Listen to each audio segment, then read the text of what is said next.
성령 주도적 삶, 성령 주도적 삶이란 제목으로 하나님의 말씀 증거하겠습니다. 특별히 강원도 지역에 가게 되면 이 하천의 흐름에 따라 아름답게 형성된 그런 지형들이 있습니다. 동강이랄지 그런 장면들을 보게 되면 굽이굽이 이렇게 지형들이 만들어지는데요. 왜 그런 모양이 그렇게 만들어졌을까? 누가 만들었을까? 인위적으로 만든 인공하천은 직선으로 만들 겁니다.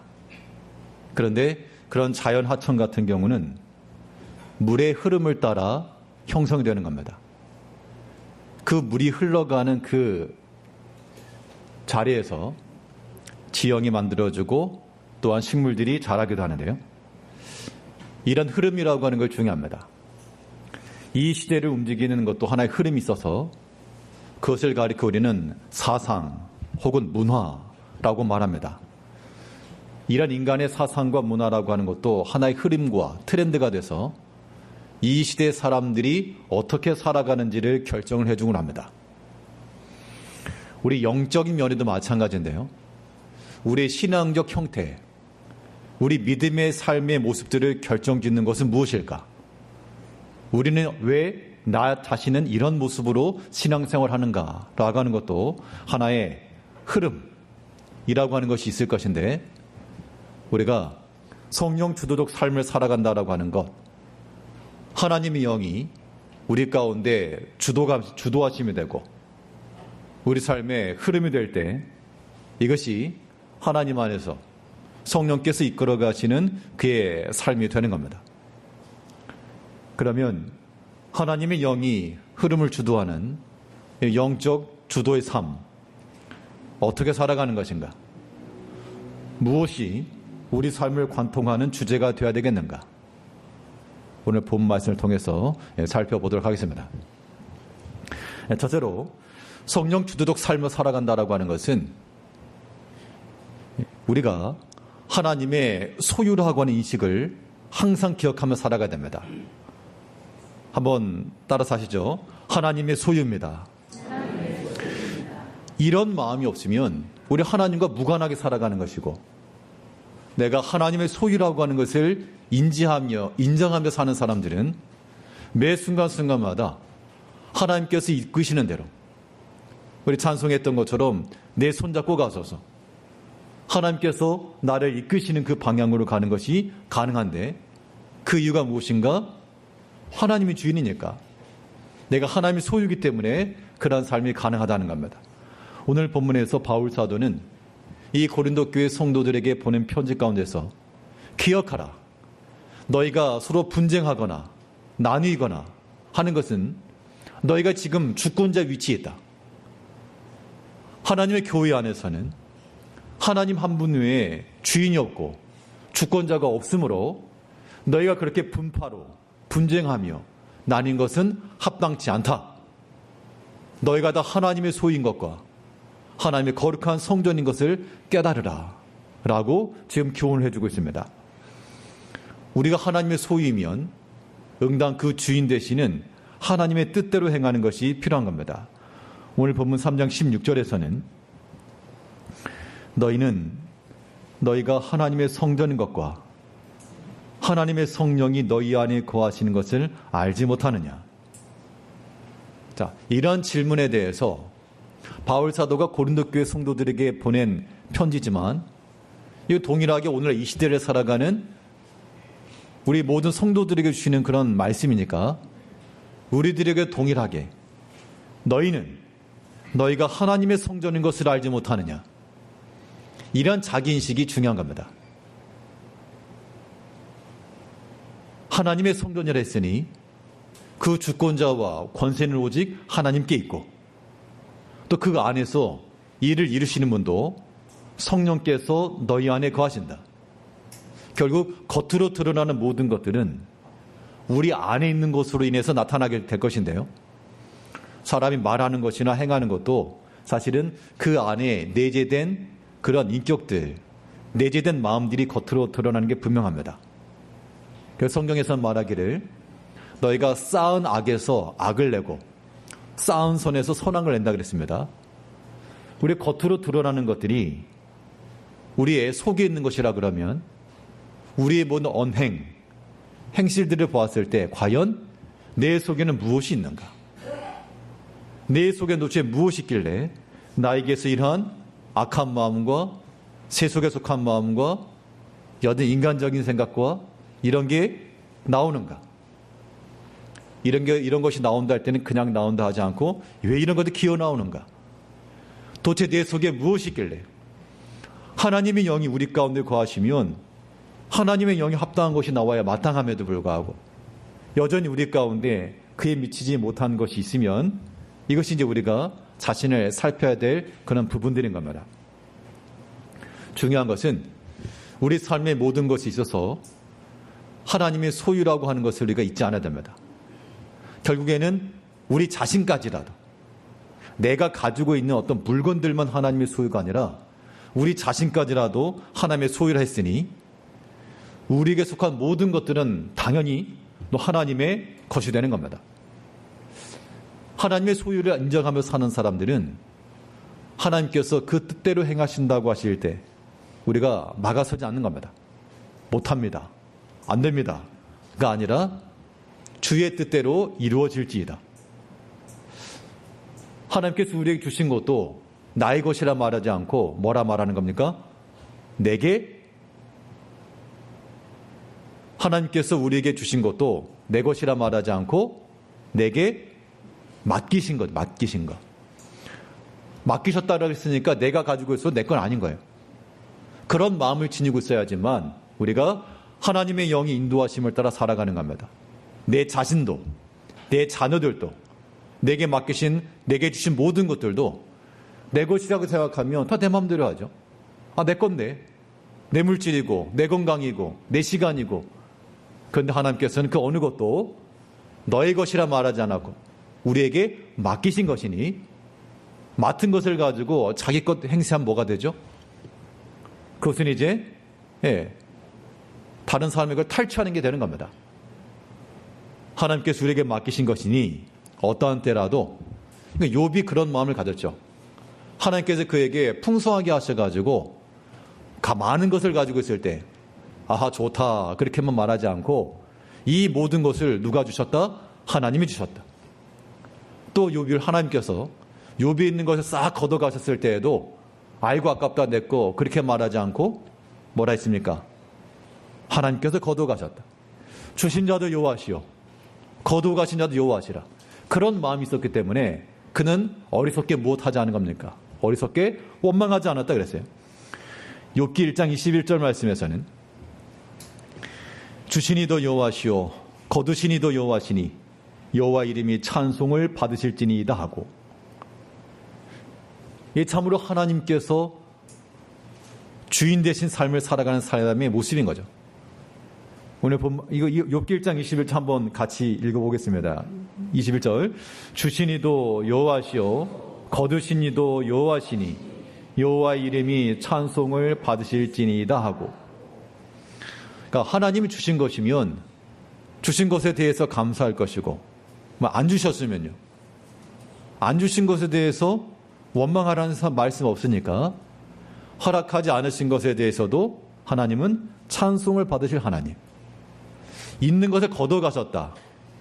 그러면 이건 양나라 하나님이 아니고 그 또한 거둬가신 이도 여호와시니 여호와 이름이 찬송을 받으실지니이다. 우리가 살아가다 보면 우리에게 많은 것이 주어질 때 우리는 복을 받는다 그렇게 말합니다. 그런데 우리 신앙의 삶을 살아가다 보면요 하나님께서 우리에게 주시는 것도 있지만 또 한편으로는 거두어 가시는 것도 분명히 있는데 그럴 때마다 우리가 하나님 원망하지 아니하도록 그럴 때마다 다시 우리의 주인이 하나님이심을 또한 깨닫고 오직 하나님만 소유하기를 바라는 마음을 지녀야 되겠습니다. 비록 세상의 것이 소멸되고 거두어 가져가는 것 때문에 없어지는 거니까 그것이 속상할지라도 그것 때문에 원망하거나 그런 마음 갖지 마시고 욥은 말하기를 주시니도 여호와시요 거두시니도 여호와시라. 오직 여호와 이름이 찬송을 받으실지니이다. 이런 마음을 지닌 사람들이 바로 하나님의 영의 주도하심을 따라 이런 삶을 바로 하나님의 손 붙잡고 사는 거예요. 존귀하신 주님께서 우리의 손을 붙잡고 가실 때마다 모든 형통한 길과 모든 곤고한 길 속에서도 우리의 주인 되시고 우리의 주권 되신 하나님을 믿으실 뿐만 아니라 또 우리에게 맡기신 것을 내 것이라 착각하지 마시고 다 내어드려야 됩니다. 시간도 누구의 것? 시간도 하나님의 것. 하나님께서 우리에게 맡기신 것. 하나님께서 맡기신 그 시간 허비하지 마시자고요. 허비한다는 건 무엇입니까? 시간 허비한다라고 하는 것은 하나님 앞에 드려지는 것이 없으면 허비하는 겁니다. 매 순간순간 우리가 성실하게 이 일을 하면서 사실지라도 우리 마음 한켠에는 우리가 하나님의 소유인 것과 하나님의 사람인 것과 이런 영적인 것들을 잊지 않으시고 특별히 예배 시간이 되었으면 그 어떤 것이라도 다 중지하고 하나님의 말씀 앞에 엎드릴 줄 아는 그 말씀 앞에 묵상할 줄 아는 그런 모습들을 지녀야 됩니다. 이것이 하나님의 소유를 가지고 사는 거예요. 하나님의 영은 언제든지 우리가 육적인 것으로 잘 되는 것을 바라시는 것이 아니고 영이 잘 되는 것을 바라시는 겁니다. 영이 잘 된다라고 하는 것은 결국 우리가 하나님의 성품을 닮아가는 데 있어요. 우리 안에 거하시는 하나님의 영이시니 너희가 하나님의 성전인 것과 하나님의 성령이 너희 가운데 거하시는 것을 알지 못하느냐. 그러면 생각해 보십시오. 하나님의 성령이 우리 안에서 무슨 일을 하실까? 하나님의 영이 우리 안에서 그냥 피곤하셔가지고 주무시거나 아니면 게임하고 계시거나 그러실 리는 없죠. 하나님의 영이 우리 가운데서 무엇을 원하시는가? 무엇을 행하실까? 우리의 간절히 원하시는 바는 우리가 하나님의 성품 닮아가길 원한다는 겁니다. 하나님을 배워가길 원한다는 얘기예요. 주인이 하나님이시니까. 그래서 우리는 하나님의 성전으로 하나님의 소유가 된 우리들은 하나님의 성품을 닮아가기를 힘써야 됩니다. 그 성품 가운데 하나가 무엇인가? 바로 우리의 거룩함이라 했고요. 우리의 진실함이라 했고 경건함이라 그랬습니다. 오늘 본문 3장 17절 말씀에서는 누구든지 하나님의 성전을 더럽히면 하나님이 그 사람을 멸하시리라. 하나님의 성전은 거룩하니 너희도 그러하니라. 하나님의 성전은 거룩하다. 그 안에 거하시는 하나님의 영, 성령이라고 하는 말이 거룩한 영이죠. 하나님은 그 존재 자체가 구별되신, 세상과는 범접할 수 없는 하나님이시기 때문에 구별되신 거룩한 영이시고, 그 하나님의 구별된 영이 우리 가운데 있으면서 우리의 생각도, 우리의 마음도, 우리의 행실도 이 구별됨과 거룩함으로 바꿔가시기를 원하신다라고 하는 겁니다. 그런 면에 있어서 우리가 하나님의 성품과 하나님의 마음을 닮아가기를 힘쓰셔야 돼요. 우리에게 드러나는 모든 말들이 가만 생각해 보게 되면 사람마다 성향도 다르고 자라온 삶의 배경이 다르기 때문에 동일하게 일치할 수는 없으나, 그러나 우리의 믿음으로 산다는 게 무엇이겠습니까? 우리 자신을 좀 더 그리스도 예수를 닮은 자의 인격으로 만들어가는 거죠. 근데 현실적 측면에서는 어떠하냐? 현실적 문제에서는 굉장히 어려웠어요. 당연히 바울 사도가 고린도 교회 성도들에게 교훈하면서 복음 전했을 것이고 말씀을 전했겠지만, 현실적으로 그 교회는 어떤 문제가 있었습니까? 가장 큰 문제 가운데 하나는 분쟁이었어요. 분쟁. 나눠줬다는 겁니다. 근데 두 갈래로가 아니라 네 갈래로 나눠가지고 나는 바울파, 나는 아볼로파. 그러면 서로 나뉜다라고 하는 것은요, 서로 마음이 나누면 그 모임은 기쁘겠습니까? 안 기쁘겠습니까? 안 기쁘죠. 서로 마음이 나뉘고 서로 갈등이 있고 다툼이 있는데 어떻게 그런 모임들이 기쁨이 되겠어요? 우리가 혹여라도 이런 분쟁과 다툼과 나눔이라고 하는 것을 우리가 행하지 말아야 될 것은, 우리 안에 거하신 하나님의 영은 그 나뉘으신 하나님이 아니에요. 성결의 영이요, 화평케 하는 영이요, 사랑과 용서의 영이신 겁니다. 그럼 당연히 그 성령의 인도하심을 따라 사는 성도들도 서로 하나 되기를 힘쓰고 서로 용납하며 서로 사랑하며 그래야지 사람의 생각을 따라서 분쟁하고 다투고 이러면 본인에게도 유익이 없고 교회적으로 유익이 없을 뿐더러 또 중요한 것은 무엇이냐면 우리 자녀 세대들에게 본이 안 되는 거예요. 안 보는 것 같고 안 듣는 것 같지만 다 보고 듣는다는 얘기예요. 그러다 보면 점점 약화될 수밖에 없으니까 우리 어디 가서 전도는 못할지언정 이 다음 세대들에게 자녀 세대들에게 악한 영향을 미치지 않도록 특별히 교회 내에서 성도들 간에 그런 분쟁이나 다툼이나 이런 면이 생기지 않도록 줘야 됩니다. 우리 고린도서에서 말하는 게 뭐예요? 너희 그렇게 나뉘어서는 안 된다. 이 고린도전서에서 우리가 잘 아는 게 13장이죠. 무슨 장이라고 부릅니까? 사랑장 아니면 사랑장.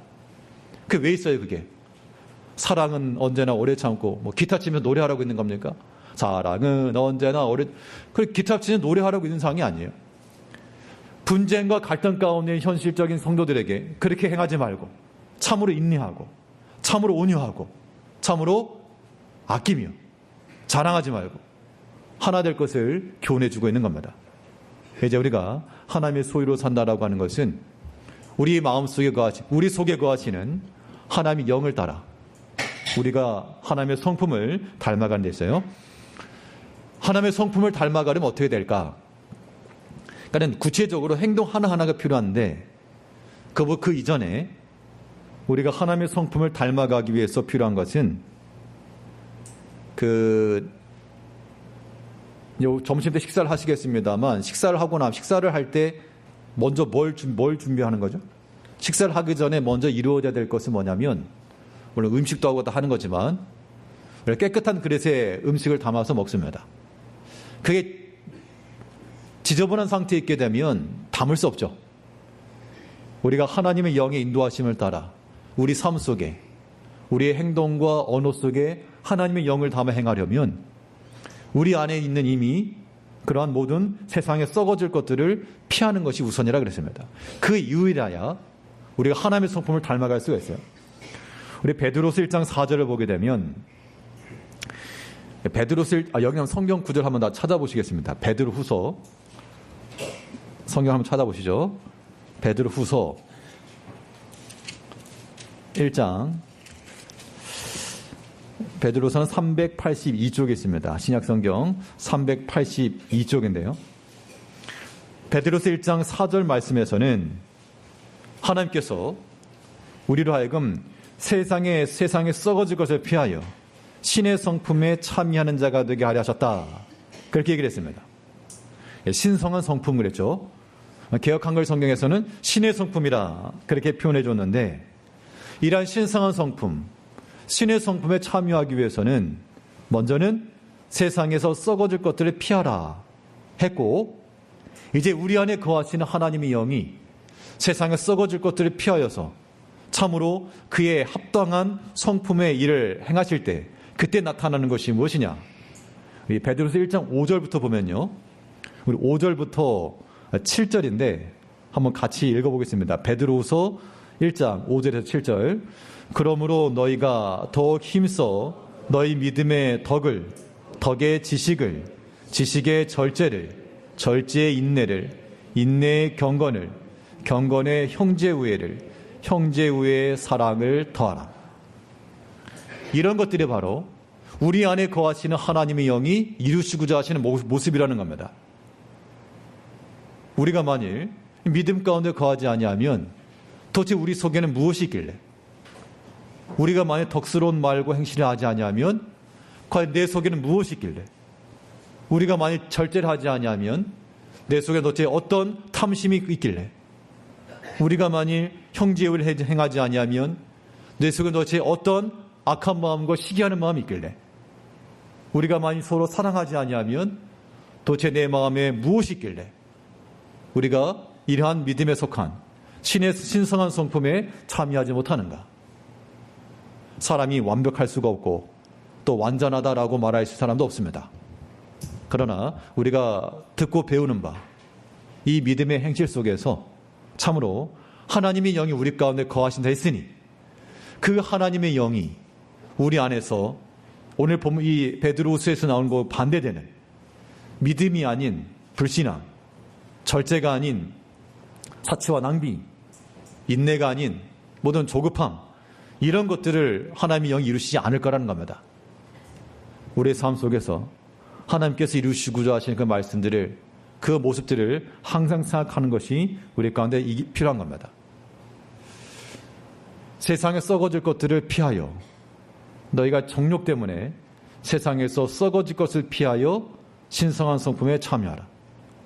그러니까 아무리 믿음으로 살려 그래도요, 내 마음 가운데 이 세상에 탐하는 것과 썩어질 것을 피하지 아니하면 믿음이 소멸되고 말고, 내가 만일 이 세상에 썩어질 것을 피하지 아니하면 아무리 절제하려 해도 절제가 안 되고, 인내하려 해도 순간 분이 일어나고, 사랑하려 그래도 또 눈이 감기고, 이런 것들이 있다는 겁니다. 이제 우리 가운데 거하신 하나님을 생각하시고, 다른 거 볼 거 없어요. 우리 어떤 고마움을 우리에게 준 사람, 우리 은혜를 끼친 사람에 대해서는 다른 거 다 필요 없고 그 한 사람을 생각하고 인내하고 참아내는 것도 가능합니다. 우리 부모님 세대들이 힘들고 어려운 때를 지내면서도 가정을 지키고 자녀들 양육하고, 그 이유가 다 무엇입니까? 그 자녀들을 아끼고 사랑하는 그 한 마음 때문이겠죠. 여러 가지 고단함과 어려움이 있어도 그 자녀들을 사랑하는 마음이 그 모든 때를 다 감당할 수 있는 힘을 주었다는 겁니다. 근데 만약 그 자녀들을 사랑하지 않고 그 식솔들을 아끼지 아니하면 그런 할 수 없죠. 이제 우리 가운데 거하시는 하나님의 영을 기억하시고 하나님의 영을 근심케 하지 말라 그랬습니다. 부모의 마음에 근심을 끼치게 되면 참 그게 안 좋은 일이죠. 우리가 하나님의 영을 근심케 하는 자가 되지 아니하도록 하나님께서 기뻐하시는 바 참된 평강과 위로의 길을 걸어갈 수 있는 우리가 되어야 되겠습니다. 둘째로, 성령 주도적 삶을 살아가기 위해서 우리 삶을 관통하는 또 큰 주제가 무엇이 되어야 되겠는가? 하나님께서 인도하신 그 길을 걸어가기 위해서는요, 또 우리가 하나님의 지혜를 힘써 구해야 됩니다. 하나님의 지혜가 우리 가운데 있어야 그 하나님의 은총과 은혜를 따라 살아나가는 겁니다. 하나님의 지혜는 세상의 지혜와 다르다 했고, 하나님의 지혜를 따라 살아가야 되겠는데, 근데 하나님의 지혜가 뭔지 잘 모른다는 겁니다. 어디 딱 눈에 나타나게 하나님의 지혜는 이거다, 1번, 2번, 모든 때마다 우리가 볼 수 있게끔 알 수 있게끔 나타난다 그러면 그나마 따르겠는데, 모른다는 겁니다. 판단을 해야 되고 선택을 해야 되기 때문에 어렵다는 것인데, 그렇기 때문에 뭘 해야 되느냐? 학생들이 시험을 볼 때 헷갈리는 문제가 있습니다. 알쏭달쏭. 그럼 어떻게 됩니까? 정확히 모르고 있다는 뜻이니까 정확히 알 때까지 더 연습하고 오답 노트 만들고 무엇이 틀린지를 더 확인해서 정확히 알기까지 힘써 익히고 배우는 게 방법이에요. 우리가 하나님의 지혜를 알아가는 것도 마찬가지입니다. 건성으로 모른다는 겁니다. 어떤 사람이 아느냐? 하나님의 지혜와 생각을 배우고자 하는 자들, 하나님의 지혜와 그 생각에 익숙해져 가는 자들, 그런 사람들이 배워나가는 겁니다. 오늘 본문에서는 하나님의 생각을 우리가 알아가야 되는데, 세상의 지혜라고 하는 것은 알 수 없다, 그렇게 얘기를 해주고 있습니다. 오늘 본문 3장 19절에서는 이 세상 지혜는 하나님께 어리석은 것이니 기록된 바 하나님은 지혜 있는 자들로 하여금 자기 꾀에 빠지게 하시니라 하였고, 세상 지혜는 하나님께 어리석은 것이라 라고 말하고 있습니다. 세상 지혜라고 하는 게 뭡니까? 세상 지혜라고 하는 것이 이게 무시받는 게 아니에요. 세상 지혜라고 하는 것도 있는 사람이 지혜로운 겁니다. 세상을 살아가면서 알아야 될 게 많잖아요.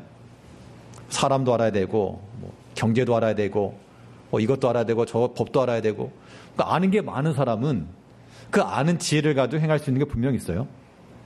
그런데 세상 지혜라고 하는 것은 하나님께 어리석은 것이라. 어떤 지식적인 것을 말하지 않고 지식적으로 알 필요가 있습니다. 법도 좀 알아야 되겠고, 돌아가는 이치도 좀 알아야 되겠고, 그런 것을 알 필요가 있지만, 그것이 우리 삶에 적용되는 그런 지혜가 되지는 않고, 하나님께로부터 오는 것이 우리 삶의 지혜가 되어야 된다는 것을 말해주고 있습니다. 그러니까 세상의 지혜라고 하는 것과 하나님의 지혜가 일치되면 모르지만, 일치가 안 되는 것을 얘기하는 겁니다, 지금.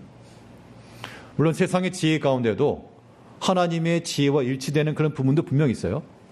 하나님의 창조 원리에 속하거나 성경적 원리에 속하는 것들은 비록 세상적 지식이라도 그것이 틀린 말이 전혀 아닌 겁니다.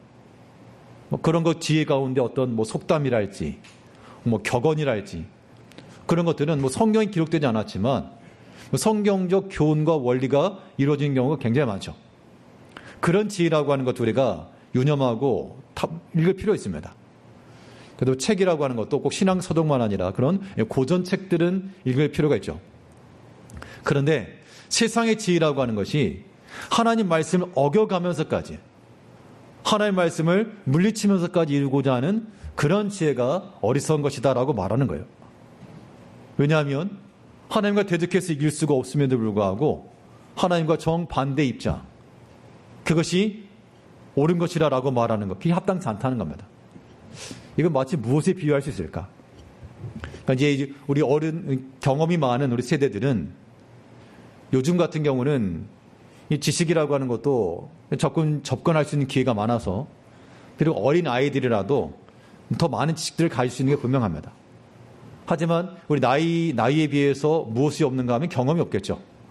경험 많은 그런 어른 세대들은 어린 세대를 보면서 그들이 마치 40, 50년의 그런 시간의 간격이라고 하는 걸 무시한 채 내가 잘한다 그러면 어떤 마음이 듭니까? 아무리 내가 똑똑하고 지식 있고 해도 그것은 이제 약간 어리게 보는 거죠. 그 지혜를 지혜롭다 말하지 않고 그 수준에서는 지혜롭다고 말할 수 있겠으나 그러나 어린아이의 지혜인 겁니다. 하나님께서 말씀하신 것도 마찬가지예요. 세상의 지혜라고 하는 것이 필요 없다는 것이 아니라 하나님의 생각과 하나님의 지혜 앞에서는 그것이 어리석은 것이기 때문에 그것을 따라가지 않는 것이 바로 우리에게 필요하다. 그 하나님의 지혜를 따라가는 것이 곧 성령께서 우리 삶을 주도하시는 삶을 살아가는 거라 그랬습니다. 우리가 어떤 일에 있어서 성공을 거두려 한다면 실패 요인들을 제거하는 것만으로도 확률이 많이 올라간다 그럽니다. 이제 월드컵도 시작하겠는데 이기려면 어떻게 되느냐? 많은 골을 넣으면 이기지만 근데 10골을 넣었는데 11골 먹으면 지는 거예요. 최소한 실점하지 않는 것도 이기는 길이 되는 겁니다. 우리가 하나님의 지혜를 따라간다라고 하는 것도 많은 성경적 지식과 지혜를 알아서만 아니라 하나님의 지혜와 반대가 되는 하나님의 지혜와 원수가 되는 세상의 지혜와 육의 생각만 우리가 잘 버려두요. 그래도 우리는 하나님의 지혜로 나아갈 수가 있다는 겁니다. 그것이 바로 하나님의 영이 인도하신 삶을 사는 길이에요. 로마서 8장 7절 말씀에서는 육신의 생각은 하나님과 원수가 되나니 이는 하나님의 법에 굴복하지 아니할 뿐 아니라 할 수도 없습니다. 육신의 생각이라고 하는 것이 하나님과 원수가 된다 그러겠습니다. 그러니까 육신의 생각과 하나님의 생각은 서로 다르다. 왜 다를까? 하나님은 영이시고 영이신 하나님이기 때문에 육에 속한 것을 가지고는 이룰 수 없다 그 얘기입니다. 육이라고 하는 것은 눈에 보이는 걸 따라가는 것이고 영이라고 하는 것은 보이지 아니하는 걸 따라가는 겁니다. 우리는 비록 보이지 아니할지라도 마치 보는 것처럼 따라갈 줄 아는 것, 이것이 바로 우리 영적 실력이 되는 겁니다. 하나님과 원수가 되는 거라 그랬어요. 육에 속한 것들은. 육에 속한 걸 따라가는 것은 하나님과 원수가 되고 그런 사람들은 하나님의 법에 굴복하지 않는다. 그러니까 우리 자신을 생각해 보면서요. 하나님의 말씀 앞에 나는 그럴 마음이 없습니다. 아무리 주의 말씀이 그러하다 할지라도 난 따를 의향이 없습니다. 혹여라도 그런 마음을 지니고 있다 그러면 그것은 다 육신의 생각이 지배하고 있는 거예요. 그런 마음의 상태로는 우리가 하나님의 영을 따라 성령의 주도하시는 삶을 살아가는 것이 어려울 것이니 이제 우리가 육신의 생각을 우리가 내려놓으시고, 육의 생각이라고 하는 것은 말 그대로 육을 따라가는 거예요. 사람을 미워하고 다투고 분쟁하고 시기하고 게으르고 불충하고 이런 것들은 다 육신을 따라 행하는 겁니다. 영적인 것은, 영은 하나님을 닮아가고 하나님을 바라는 거기 때문에 우리가 영으로 산다 했을 때는 믿음의 일을 행하지 않으면서 기쁠 사람이 없어요. 영으로 행할 때는 이 사명의 일에 불충하면서 기쁜 사람이 없다는 겁니다. 영으로 행하는 사람은 하나님을 닮아가는 것, 이것 외에 다른 것을 기뻐하지 않는다는 얘기예요. 그러니까 반대 경우, 영적인 것에 무관하고 무관심하고 육을 따라가려고 하니 믿음의 일이 번거롭고 사명의 일이 귀찮고 그런 겁니다. 이제 우리의 마음을 잘 살펴서 우리를 사랑하신 주님께서 자신을 내어주시고 우리를 건지셨으니 그 은혜에 보답하는 마음으로라도 이제 우리가 우리를 향하신 하나님을 생각하고 그 하나님의 생각을 배우기를 힘써야 됩니다. 하나님의 생각을 배우려면 어떻게 될까? 영이신 하나님께서 육인 우리들에게 다가오신 방식이 있죠. 그것이 바로 하나님의 말씀이라고 했습니다. 우리 하나님의 생각을 배운다라고 하는 것도 결국 그 하나님의 말씀을 가까이 하는 거예요. 그래야지 배우는 것이고 그래야지 깨달아 알아가는 겁니다. 세상 가운데서 무엇이 복되는 것이냐 했을 때 하나님의 말씀을 가까이 하여 듣는 것이 복되다 했고, 그것은 우매자가 드리는 예물보다 더 귀한 것이다 라고 말했습니다. 우리 전도서 5장 1절 말씀을 보게 되면, 너는 하나님의 집에 들어갈 때 내 발을 삼갈지어다. 가까이 하여 말씀을 듣는 것이 우매한 자들이 재물 드리는 것보다 나으니 그들은 악을 행하면서도 깨닫지 못함이니라. 무엇이 더 나은 삶이냐? 아무리 종교적으로 많은 것을 할지라도 가까이 하여 말씀을 듣는 것이 더 낫다라고 말씀하고 있어요. 그래서 이제 말씀 듣는 이 일에 있어서 우리 힘을 쓰셔야 됩니다. 신경을 많이 쓰셔야 돼요. 우리가 믿음 안에 살아간다는 거 다른 거 없습니다. 하나님 말씀 들을 때 말씀 듣고, 그게 아이들도요. 아이들이 건강하게 자라려면 어떻게 됩니까? 잘 때 자고, 먹을 때 먹고, 놀 때 놀고, 그런 때를 따라 생활할 때 육체도 건강하게 자라죠. 우리 영혼이 자라려면 어떻게 될까? 우리 영혼이 자라려면 마찬가지로 하나님의 말씀을 먹을 때 먹고, 또한 힘써 일할 때 일하고, 수고할 때 수고하고, 봉사할 때 봉사하고, 그럴 때라 우리 영혼이 자라나는 거예요. 근데 오늘날 많은 사람들이 세상의 다른 것에는 가까이 하면서도 이 말씀을 가까이 하는 것이 어려운 때가 되었습니다. 환경과 조건은 더 나아졌음에도 불구하고 예전에야 책이 없어서 책도 못 보고 그렇다 치지만 요즘 애들 중에 책이 없어서 공부 못해요. 그런 애들이 없죠. 그런 아이들이 있다 그러면 아마 혼날 겁니다. 네가 책이 없냐, 교과서가 없냐. 우리가 하나 비림에 있어서 말씀 들을 수 있는 기회가 없는가? 기회가 없는 게 아닙니다. 그 기회들을 잃지 않으셔야 되겠고요. 우리의 신앙적 목표라고 하는 거 잊지 않으셨겠죠? 하나님께서 우리를 부르신 목적, 우리가 교회에 모여서 우리가 이루고자 하는 신앙적 목적이 무엇입니까? 첫 번째가 바로 우린 예배자예요.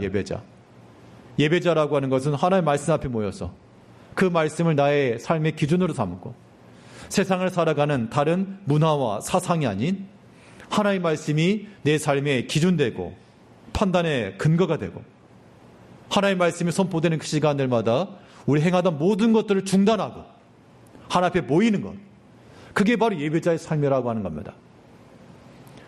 광야시대를 살아갈 때 하나님 앞에 있는 모든 백성들이요, 모세와 아론이 나팔을 불면 모든 백성들은 그 장막문에 다 일어나 하나님의 성막 앞에, 동쪽 문 앞에 다 모였다 그랬습니다.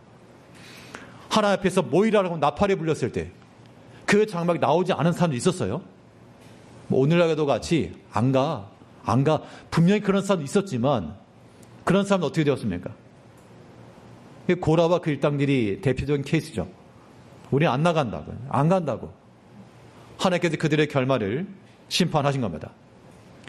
우리가 하루 종일 24시간 내내 그때 나팔을 불면서 모이라라고 하지 않죠.